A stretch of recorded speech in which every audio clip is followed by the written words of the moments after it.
Christina Bellantoni, who is the assistant managing editor for politics at the Los Angeles Times. She joins me now from L.A. Christina, thanks so much. I know it's a busy time for you. Let's start with the governor's primary. Lieutenant Governor Gavin Newsom is expected to advance, but several candidates are hoping to challenge him in November. What is the dynamic among the frontrunners?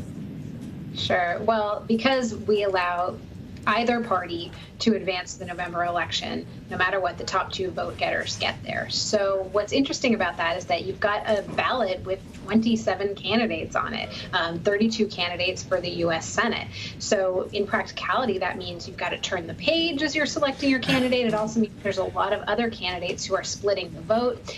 And there are a number of well-known, qualified Democratic candidates who are splitting the vote.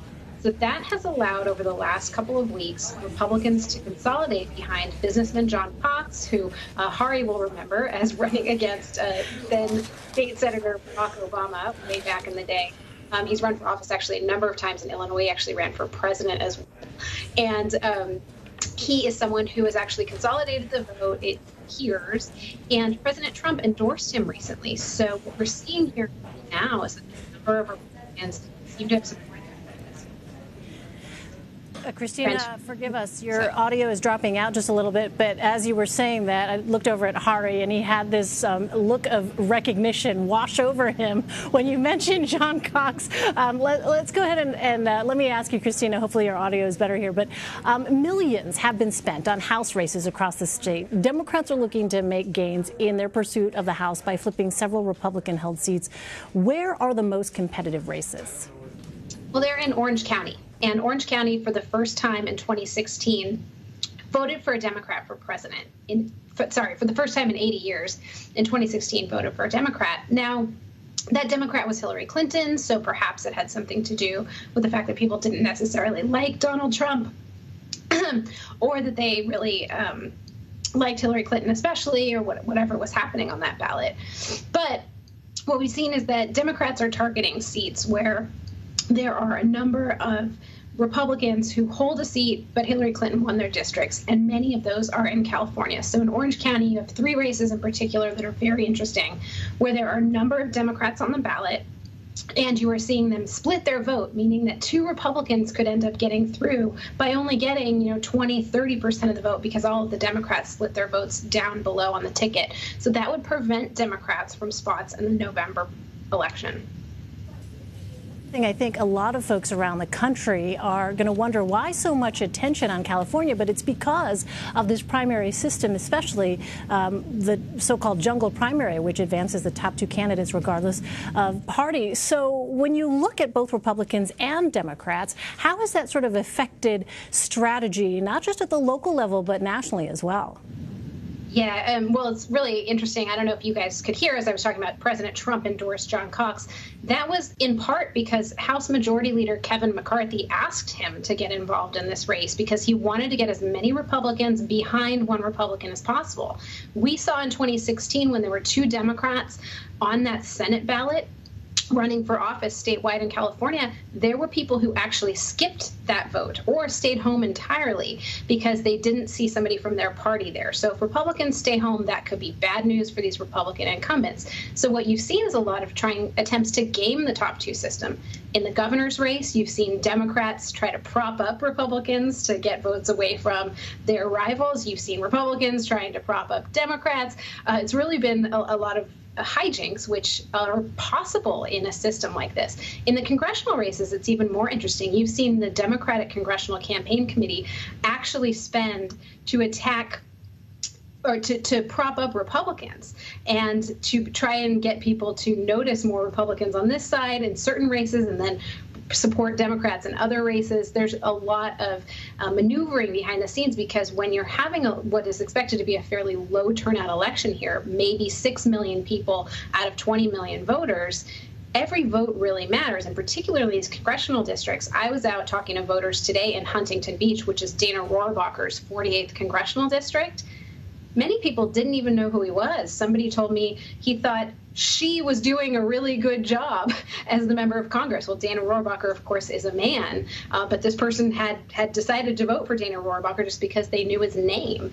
And it was really, for me, enlightening seeing I met Democrats who were split between the Democrats. There were people that weren't voting at all. It was fairly representative of what we're seeing across the state. Pretty extraordinary, Christina. Ed O'Keefe has a question for you. Go ahead. Christina, good to talk to you again. Happy primary night. I know it's a busy one for you guys at the LA Times, and I'm glad to know you got an excuse to go to Huntington Beach today. We can't fault you for that. One of the things I've been wondering, if you're somebody who doesn't live in the Los Angeles or San Diego media markets, we probably can't appreciate how saturated it has been there and how confusing it probably is for folks who may live in one district, but their office is in another, and their mother lives in another district. How have the campaigns sort of tried to address that, and how have you guys at the LA Times tried to explain to folks where and how exactly they're supposed to vote?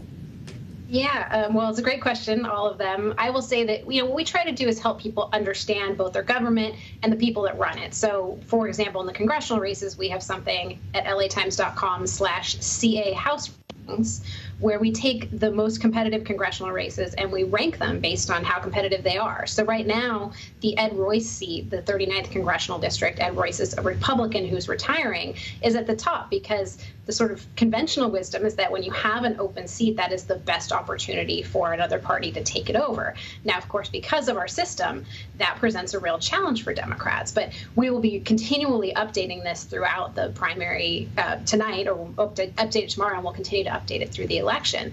But the way that low information voters get their information, some of it's through television, which is incredibly expensive in those media markets you mentioned, and some of it, let me just show you a prop from my desk here, our mailers like this one. I have a giant stack that I've given to our graphics team, but this probably isn't showing up very well.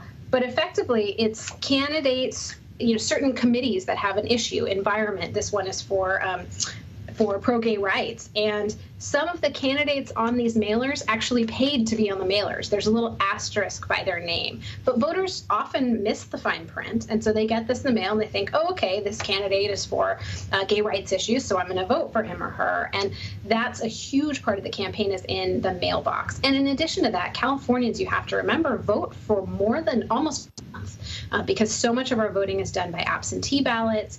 And also, we have a lot of different types of voting systems where people can vote early on the weekends, or they can take their ballots to ballot drop boxes. And that, again, creates a lot of confusion because people live and commute in so many different places. There's a law that's going to be put into place starting in 2020 in LA County, where if you work somewhere else, or if you work somewhere different from where you live, you can actually vote in that place where you work. That's going to really change the way that we vote here and perhaps increase turnout.